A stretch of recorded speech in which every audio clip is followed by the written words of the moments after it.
Good evening. आज की topic है बेचारा बनने का खतरा। ये खतरा बहुत अजीब सा खतरा है।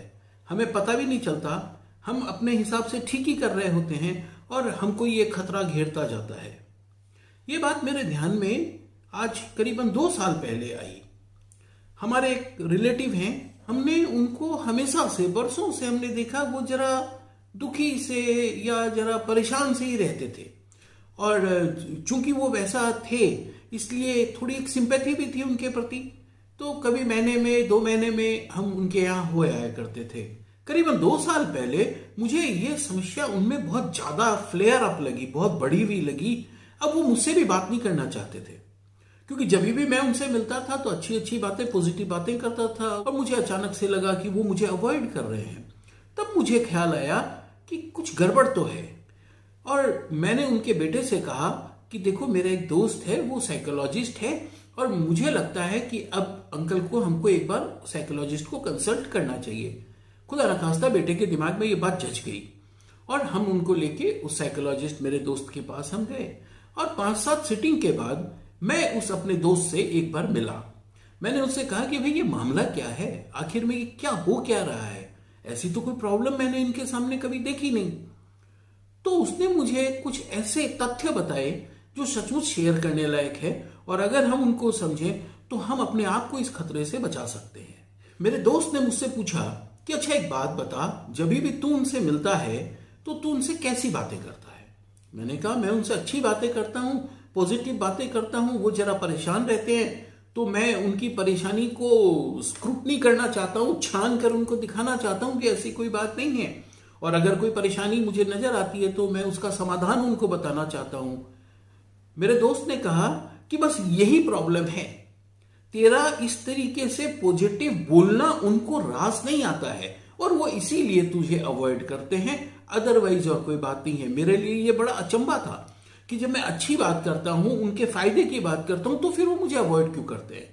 तब उसने साइकोलॉजी के हिसाब से जो मुझे समझाया वो ये है कि कुछ लोग जीवन में बड़े इगोइस्टिक होते हैं, शुरू से, बचपन से मान लीजिए वो इगोइस्टिक होते हैं।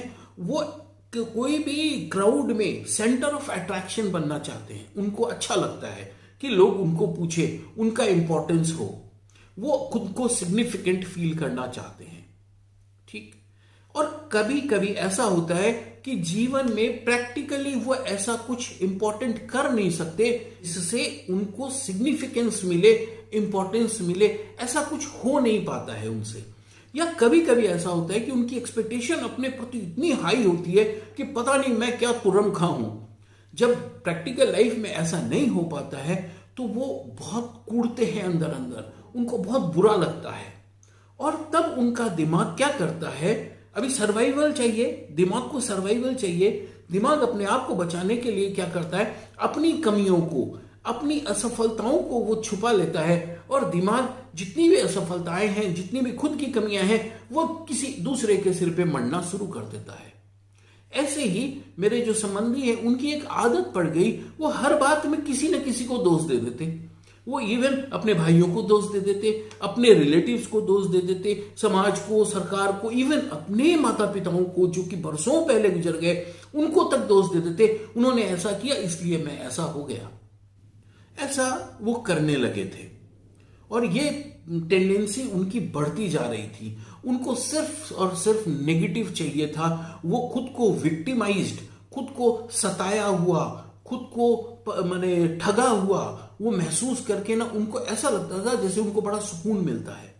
क्योंकि जब वो ठगा हुआ और खुद को सताया हुआ जब वो कह लेते थे तो डेफिनेटली आप जब सामने सुनने वाले हैं तो आपको बुरा भी लगेगा, आपको लगेगा ओहो बेचारे के साथ तो बहुत बुरा हुआ। और तब जब आप उनके साथ सिंपैथी दिखाएंगे, ये सिंपैथी ही उनके लिए एक बंधन थी। उनको ये सिंपैथी पाके बड़ा अच्छा लगने लगा, अनजाने में, उनको पता नहीं चला। लेकिन अब ये सिंपैथी हम सहलाते हैं ना किसी को, है कि भाई वो उस तकलीफ में तो हम उसको सहलाते हैं, दिलासा देते हैं। ये दिलासा, ये सिंपैथी उनको एडिक्शन हो गया इसका। अब वो हर चीज का दोष देते, अपने आप को बहुत दुखी बताते और एक पैटर्न बन गया और वो दिलासा पाते, वो सिंपैथी पाते पाते और सिंपैथी का उनको जहर लग गया। मेरे दोस्त ने मुझे बताया कि ध्यान देना, ऐसा व्यक्ति अपने पास्ट को ज्यादा याद करता है, क्योंकि पास्ट तो किसी ने देखा नहीं है या किसी को याद नहीं है। अब वो पास्ट को याद करके मैं ऐसा करता था, मैं ये था, मैंने ऐसा कर दिया, मैंने ऐसा कर दिया, वो पास्ट को तो अच्छी तरह याद करके खूब बढ़ा चढ़ा के दिखा देता है। और जब वो दिखाता है तो खुद को भी संतोष दे देता है, हाँ मैंने ऐसा किया तो मैं बहुत ताकतवर, बहुत कैपेबल हूं। लेकिन क्या करूं, परिस्थितियों के कारण, उसके कारण, भाइयों के कारण, परिवार के कारण, माता पिता के कारण या टीचर्स के कारण मेरे को ऐसा हो गया, वैसा हो गया, इसलिए मेरी जो क्वालिटीज थी वो मैं यूज नहीं कर सका। वो किसी न किसी पे अपना दोष डाल देते हैं और सेटिस्फेक्शन उनको मिलता है और वो सिंपैथी गेन करते रहते हैं। ये धीरे धीरे एक आदत बढ़ जाती है। अब मेरे दोस्त ने मुझे कहा, जो साइकोलॉजिस्ट है, उसने कहा कि देख, जब तू जाता है, मेरे को कहा कि जब तू जाता है और उनकी समस्याओं को लेकर उन डिस्कस करता है तो उनको अच्छा नहीं लगता, क्योंकि तू चाहता है कि वो दुख के स्टेट से बाहर निकले। वो जो विक्टिम बने हुए हैं वो विक्टिम स्टेट से वो बाहर निकले, और वो बिल्कुल नहीं अब निकलना चाहते। उनको अब अपने उसी क्षेत्र में, उसी जोन में अब उनको मजा आ रहा है, वो सेटिस्फाइड फील करते हैं। क्योंकि अगर तू उनको अगर बता देगा कि नहीं नहीं ये किसी की गलती नहीं है, तो इसका मतलब क्या हुआ? इसका मतलब गलती उनकी है, और खुद को वो गलत मानने के लिए बिल्कुल तैयार नहीं है। क्योंकि द मोमेंट वो खुद को गलत मानेंगे तो उनको रेक्टिफिकेशन करना है, उनको अपने में कुछ सुधार करना है, लेकिन अब उनको करना धरना नहीं है। मैंने अपने दोस्त से पूछा कि एक बात बता, यदि मैं उनको सोल्यूशन बताऊं, यदि मैं उनको ये समझाऊं कि जो जो समस्याएं आप फेस कर रहे हैं या सोच रहे हैं अपने मन में, वो समस्याएं हैं ही नहीं, तो वो उसके ऊपर काम क्यों नहीं करेंगे? मेरे दोस्त ने बताया कि देख, क्या होता है, ये नेगेटिव थिंकिंग से इनके दिमाग में नेगेटिव न्यूरल पाथवे बन जाते हैं। अब ये न्यूरल पाथवे क्या होता है? तब उसने मुझे बताया, जैसे एक कुएं की मेड़ पे वो रस्सी आती जाती वहां एक गड्ढा बन जाता है। अभी आप अगर रस्सी को गड्ढे में नहीं डालो, थोड़ा दाएं बाएं भी अगर डालो, तो क्या होगा, 2-4 बार सरकने के बाद रस्सी धीरे से सरक के वापस उस गड्ढे में आ जाती है। इनके दिमाग में, यूं समझो कि इनके दिमाग में नेगेटिव रास्ते बन गए हैं, नेगेटिव गड्ढे बन गए हैं। अब अगर तू जो भी कुछ इनको सही भी बताएगा, वो रस्सी भी धीरे से कट्ट से आके उस नेगेटिव वाले गड्ढे में पड़ जाएगी।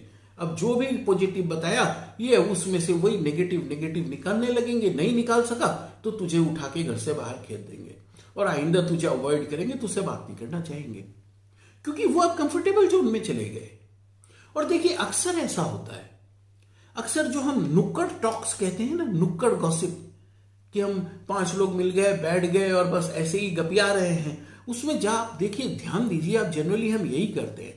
हम अपनी कमियों को, अपनी जो बुराइयों को हम ढकते हैं, और हम किसी और की निंदा करके, किसी और को छोटा बनाकर खुद अपने आप को कंसोल करते हैं, अपने आप को हम दिलासा देते हैं, संतोष दे लेते हैं।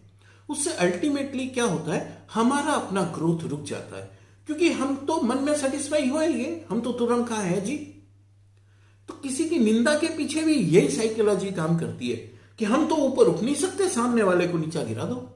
अगर कोई आदमी कुछ अच्छा कर रहा है, कोई आदमी कुछ हटके कर रहा है, उसकी निंदा कर दो, उसकी हंसी उड़ा दो, खत्म बात। खुद तो ऊपर उठ नहीं सके, उसको नीचे गिरा दो। अरे वो तो नीचे गिर गया आपकी नजर में, लेकिन आपका क्या होगा? आप तो ऊपर नहीं उठे, आपका ग्रोथ तो नहीं हुआ। ऐसे लोगों की जो सोच है वो विक्टिम ओरिएंटेड सोच होती है। खुद को विक्टिमाइज्ड हुआ मानकर, उसी अपने आप को ठगा हुआ मानकर, उसी के चारों तरफ इनकी सोच घूमती रहती है।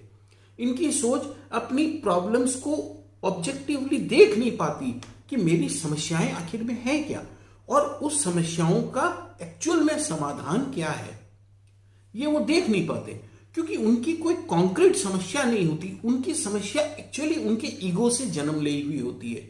उनको इंपॉर्टेंस चाहिए, उनको सिग्निफिकेंट फील करना है, जबकि उसके लिए उनके पास कोई साधन अब नहीं है। हाँ, वो कुछ कर सकते हैं, वो खुद को ग्रो कर सकते हैं, या अगर वो इस बीमारी से निकले तो जो जैसा है सिग्निफिकेंट ही तो है। आप जैसे हैं इंपॉर्टेंट हैं भाई अपने लिए, आप इस दुनिया में अकेले हैं, यूनिक हैं। लेकिन हमको ईगो परेशान करता है, नहीं मेरे ऊपर और कुछ आए, मैं कुछ और फैलूं। ये फैलने वाला जो बीमारी है, इस फैलने वाली बीमारी के चलते हम ये सारी समस्याएं खड़ी कर लेते हैं। लेकिन हमको इससे बचना है। हमको ये गलत सोच से बचना है। और गलत सोच से जब हमें कोई दिलासा दे या हमें सलाह, once a while is okay. एक बार ऐसा होता है, हम जीवन में डिप्रेस हो जाते हैं, हमें भी एंजाइटी होती है। उस समय हमको चाहिए कि हमारा हस्बैंड या हमारी वाइफ हमको कंसोल करे, हमारे बच्चे हमको समझे, हमको थोड़ा सहलाए, है ना। वो जैसे कहते हैं ना, अरे ठंड ले ठंड, तो वो ठंड ले हमको कोई बोलने वाला चाहिए होता है। लेकिन इसका मतलब ये नहीं कि वो हम अपना स्वभाव ही बना लें, वैसा नहीं होना चाहिए। इसीलिए जानकारों ने कहा है कि अपनी रिस्पॉन्सिबिलिटी आप खुद लीजिए। आपके साथ जो कुछ हुआ या जो कुछ हो रहा है उसकी जिम्मेदारी आप खुद लीजिए। हो सकता है परिस्थिति ज्यादा खराब हो सकता है कोई व्यक्ति आपके जीवन में ऐसा आया जो आपको परेशान करके रख देता है, जो आपको डिप्रेशन तक भी ले जाता है। लेकिन अगर आप उसको जिम्मेदार मान लेंगे, है वो ही जिम्मेदार अभी, लेकिन अगर आप उसको जिम्मेदार मान लेंगे तो फिर आपको अपनी तरफ करने के लिए कुछ बचेगा नहीं। हालांकि वो जिम्मेदार है, हालांकि वो व्यक्ति गलत व्यक्ति है, हालांकि परिस्थिति गलत है, लेकिन अगर उसके लिए आप खुद को जिम्मेदार मान लेते हैं तो आप क्या करेंगे? खुद के अंदर काम करना शुरू करेंगे। अब क्या होगा?